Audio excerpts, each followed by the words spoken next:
안녕하십니까. 박창입니다. 이명박 대통령 후보 때 교육부 팀장을 역임했고요. 박근혜 대통령 후보 특보로 활동을 했습니다. 그리고 얼마 전 커피회사 이사로 활동을 했습니다. 현 정부의 지금 서민들이 가장 4년 동안 고통받고 지금 현재 저에게 하소연하는 얘기가 있습니다. 물가가 너무 높다. 두 번째, 세금이 너무 높다. 이거 두 가지로 실질소득이 감소해버렸다. 도저히 못 살겠다라고 지금 이야기하고 있습니다. 정권이 바뀔 느낌을 갖고 있습니다. 그것 때문에. 그래서 한 말씀 드리겠습니다. 소상공 대표로 현 정부의 시정은 저는 고물가 고세금으로 말씀드려보겠습니다.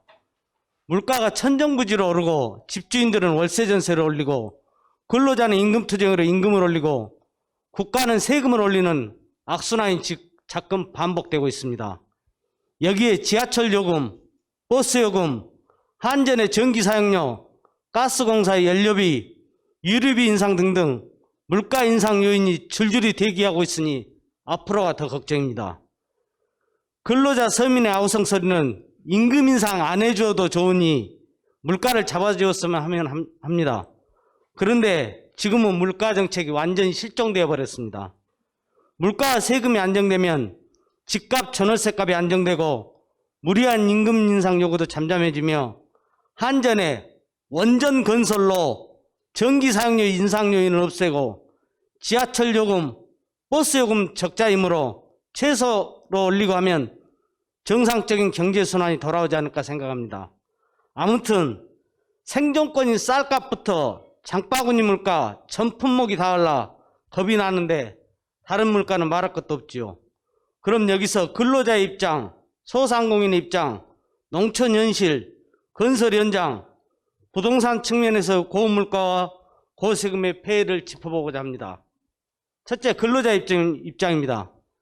최저임금의 인상을 이유로 사용자는 보너스 상여금을 없애버리고 주 노동시간 52시간으로 잔업이 줄거나 없어짐으로써 근로자는 실질소득이 오히려 감소해버렸다고 아우성인데 여기에 물가마저 천정부지로 뛰어 도저히 생활할 수가 없고 최저임금 올렸으면 물가를 잡아주든지 최저임금 안 올려도 좋으니 물가만 안 올랐으면 하는 골멘 소리들을 현장에서 하고 있습니다.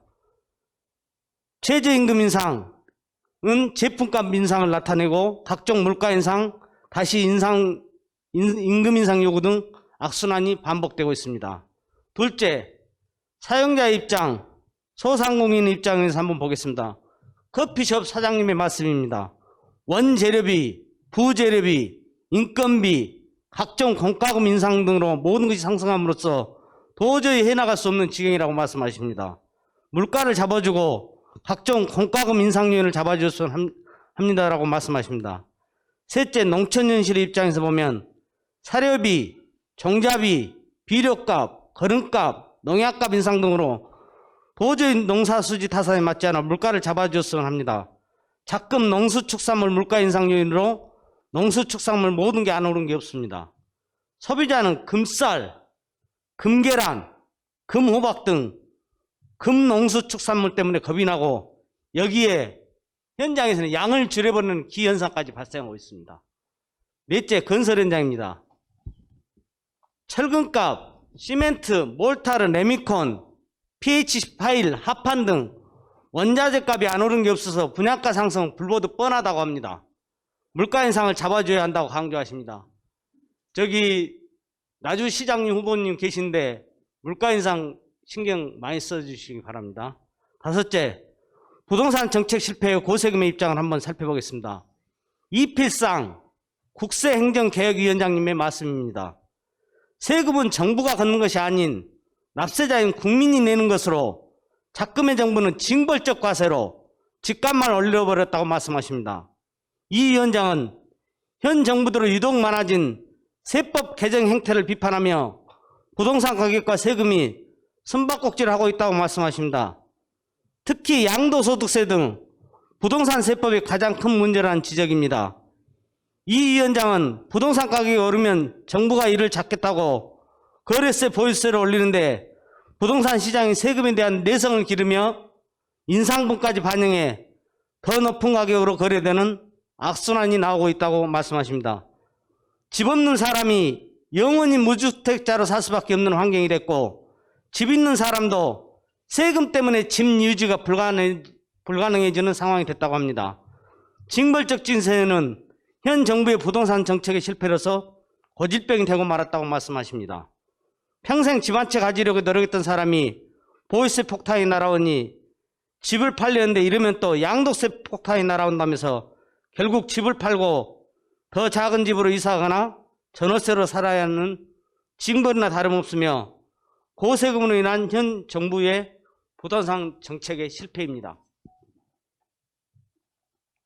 이 위원장은 국민 가운데 세금을 내려고 따로 저축하는 사람은 없다면서 우리나라 조세제도가 정치적 목적에 따라 마구잡이식으로 세금을 뜯어가는 행태로 바뀌어버렸다며 고개를 저었습니다.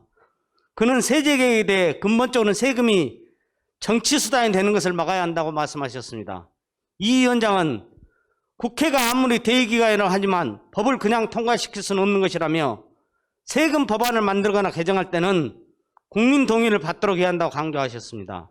이 위원장은 세법에 대한 공청회를 대대적으로 강화해 국민의 의견을 제기하고 납득할 수 있는 절차를 신선할 필요가 있다고 말씀하시면서 세제당국이 시행령을 만들 때 신중을 기해야 한다고 말씀하셨습니다. 이 사항에서 살펴본 바와 같이 최저임금 인상, 각종 분야, 전 품목에서 물가가 인상되고 세금마저 고세금으로 인상되었으니 못 살겠다가 여기저기서 터져나오고 있는 실정입니다. 즉 물가 인상의 악순환이 반복되고 있지요. 물가를 안정하고 각종 공과금, 부동산 등 세금을 낮게 책정함으로써 상승 물가와 악순환, 연쇄적 상승을 방지하는 좋은 정책이 나와서 안정되고 살기 좋은 선진 대한민국이 되어야 하지 않을까요? 끝으로 민주당의 계획경제와 국민의힘의 시장경제 원리 갖고는 지금은 경제 규모가 너무 커져버렸습니다. 전 세계도 마찬가지고요. 문제를 해결할 수가 없고 경제 원리와 계획경제가 잘 믹싱이 돼야 됩니다. 그래서 새로운 자본 배분 정책이 나와야 합니다. 이상입니다. 감사합니다. 예, 여러 가지 현 정부에서 문제가 되고 있는 여러 가지 부동산, 징벌적 조세, 요즘 최근에 문제가 되고 있는 인플레이션에 대해서 많은 말씀을 해주셨습니다. 이 내부의 발표가 좀 시간이 원래 예상보다 좀 길어졌습니다만은 그래도 발표가 끝나고 나서 10분 정도 휴식을 한 다음에 오늘 참석하신 모든 분들이 이 발표하신 분들에 대한 질문이라도 좋고요. 아니면 이제 꼭 질문이 아니더라도 자기가 이 지역과 관련된 경제 문제와 관련된 평소에 느끼셨던 것들 혹은 경제 문제가 아니고 우리 정치 현실 혹은 여러 가지 문제에 대해서 좀 자유롭게 나와서 이 앞에 나오셔서 좀 발표해 주시면 고맙겠습니다. 그럼 먼저 좀 생각하시면서 10분 동안 쉬도록 하겠습니다. 10분간 휴식을 하겠습니다.